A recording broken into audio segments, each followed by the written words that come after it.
नमस्कार साथियों, हम आज के इस महत्वपूर्ण भाग में रस के प्रकार के संदर्भ में चर्चा कर रहे थे। पहला प्रकार श्रृंगार रस हमने पिछले वीडियो में देखा। दूसरा प्रकार हास्य रस की परिभाषा कि किसी के वेशभूषा को देखकर, उसके विचित्र कार्य को देखकर मन में हंसी का भाव उत्पन्न होता है, हंसी आती है, वहां पर होता है हास्य रस। हास्य रस का उदाहरण यहाँ पर तीसरे वीडियो में आ रहा है। देखिए, बहुत अच्छा उदाहरण हमने यहाँ पर रखा। बंदर ने कहा बंदरिया से, चलो नहाएं गंगा, बच्चों को घर में छोड़ें, होने दो हुड़दंगा। तो इस तरह से जिसको पढ़ने से मन में हंसी का भाव उत्पन्न हो, वहाँ हो जाता है हास्य रस। और दूसरा उदाहरण सुन लीजिए, क्योंकि हमने वहाँ पर केवल एक एक ही दिया, दो दो तीन तीन उदाहरण देने से वीडियो बहुत लंबा हो जाएगा। दूसरा उदाहरण सुन लीजिए। इस दौड़ धूप में क्या रखा, इस दौड़ धूप में क्या रखा, आराम करो आराम करो, आराम जिंदगी की कुंजी, इससे न तपेदिक होती। आराम सुधा की एक बूंद, आराम सुधा की एक बूंद, तन का दुबलापन खोती है, इसलिए तुम्हें समझाता हूँ, मेरे अनुभव से काम करो काम करो। तो ये हास्य रस से संबंधित उदाहरण है। तीसरा देखिए, रौद्र रस। रौद्र रस का स्थायी भाव है क्रोध। विरोधियों या शत्रुओं द्वारा किए गए अनुचित कार्यों से क्रोध की व्यंजना होती है, तब रौद्र रस होता है।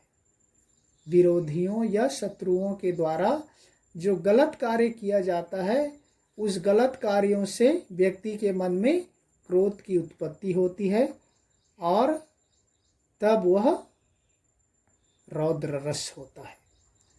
तो रौद्र रस स्थायी भाव है क्रोध। उदाहरण देखिए। श्री कृष्ण के सुन वचन, अर्जुन क्षोभ से जलने लगे, सब शील अपना भूल कर करतल युगल मलने लगे। तो श्री कृष्ण के वचन को सुनकर अर्जुन क्षोभ से, गुस्से से अत्यंत क्रोधित हो गए और अपना स्वभाव भूलकर हाथ मलने लगे। ये श्री कृष्ण क्या बोल रहे। दूसरा उदाहरण के देखिए, रामचरितमानस का आपको मिल जाएगा। लक्ष्मण के गुस्से के प्रसंग का है, परशुराम संवाद का। राउर एक अनुशासन पाऊं, कंदुक यू ब्रह्मांड उठाऊं। चौपाई है।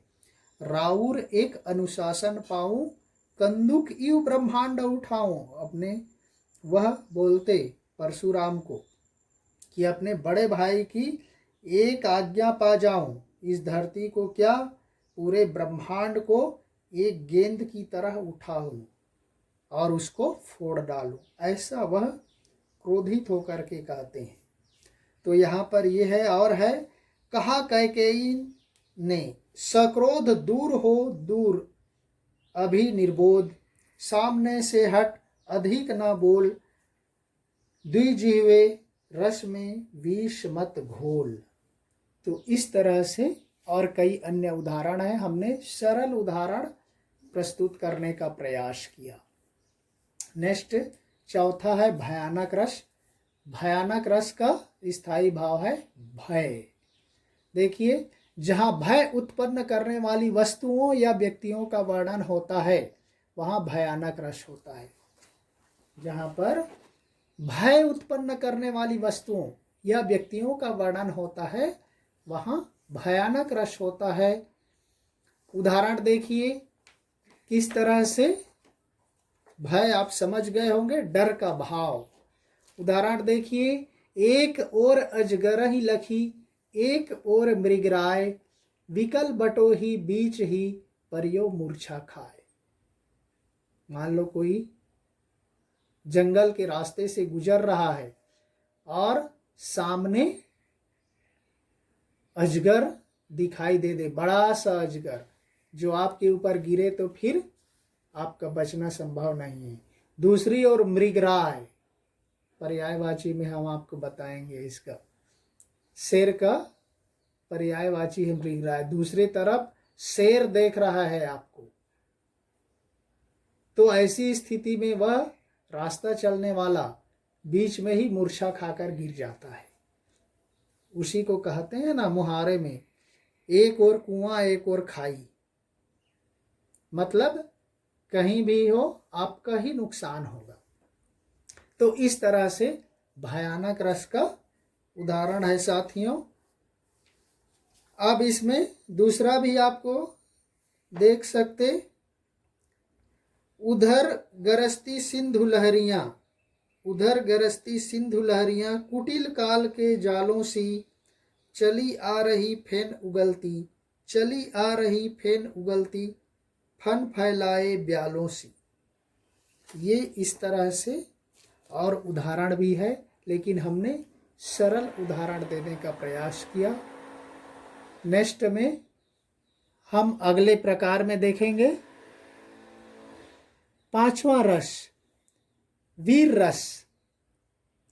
वीर रस का स्थायी भाव है उत्साह।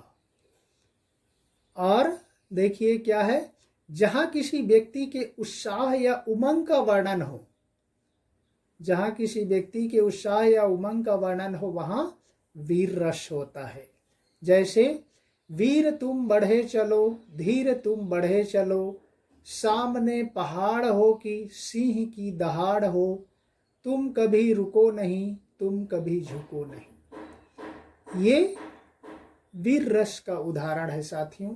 और वीर रस के संबंध में हम उत्साह से संबंधित और कई अन्य आपको उदाहरण बता सकते हैं। जैसे यहाँ पर है, आज सिंधु ने विष उगला है, आज सिंधु ने विष उगला है, लहरों का यवन मचला है, आज हृदय में और सिंधु में साथ उठा है ज्वार, तूफानों की ओर घुमा दो नाविक निज पतवार। तो इस तरह से और अन्य उदाहरण भी हैं वीर रस से संबंधित। नेक्स्ट है छठवां, अद्भुत रस। अद्भुत मतलब आश्चर्य, इसका स्थायी भाव है जहां किसी आश्चर्यजनक वस्तु को देखकर व्यक्ति का विस्मय जागृत हो जाता है, व्यक्ति का विस्मय जागृत हो जाता है, वहां अद्भुत रस होता है। तो देखिए, अद्भुत रस नाम से ही पता चलता है आश्चर्य, जहां पर सरप्राइज वाली बात हो तो वहां पर होता है अद्भुत रस। उदाहरण देखिए, बहुत अच्छा आपको उदाहरण यहाँ पर दिया गया है। एक अचंभा मैंने देखा, एक अचंभा मैंने देखा, कुएं में लग गई आग, पानी सब कोयला भया, मछली खेले फाग। अब बताओ ऐसा हो सकता है क्या? लेकिन यहाँ पर अद्भुत आश्चर्यजनक बातों को बताना है, इसलिए यहाँ पर ऐसा कहा गया। एक अचंभा, एक आश्चर्य देखा उसने, कुएं में आग लग गई है और सब पानी क्या हो गया, कोयला हो गया, और मछली उसमें फाग खेल रहे। तो ये अद्भुत रस, आश्चर्य रस से संबंधित उदाहरण है साथियों। अद्भुत रस में और देखिए, अखिल भुवन चर अचर सब, अखिल भुवन चर अचर सब, हरि मुख में लखी मातु, चकित भई गदगद वचन, विकसित दृग पुलकातु। तो इस तरह से ये विस्मय रस से अर्थात अद्भुत रस से संबंधित आश्चर्य विस्मय, जिसको बोलते हैं अद्भुत आश्चर्य विस्मय, इससे संबंधित उदाहरण है। नेक्स्ट सातवां रस देखिए, करुण रस। करुण रस का स्थायी भाव है शोक, शोक मनाना, दुख मनाना। देखिए यहाँ पर, जहां प्रीतम की मृत्यु, जहां प्रीतम की मृत्यु या स्थायी वियोग, प्रियतम की मृत्यु या स्थायी वियोग का वर्णन होता है। अपने प्रिय व्यक्ति की मृत्यु या किसी रिलेटिव की मृत्यु हो जाने पर उसमें स्थायी वियोग का वर्णन होता है, वहाँ पर होता है करुण रस। तो इस तरह से साथियों यहाँ पर उदाहरण को हम दूसरे वीडियो में देखेंगे। हम इसको यहीं पर समाप्त करेंगे।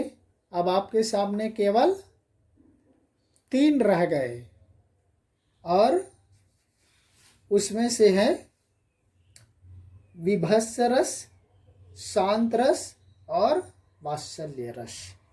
तो इस तरह से 3 बचे हुए हैं यहाँ पर। इसके साथ ही हम यहीं पर समाप्त करते हैं। धन्यवाद। जय हिंद।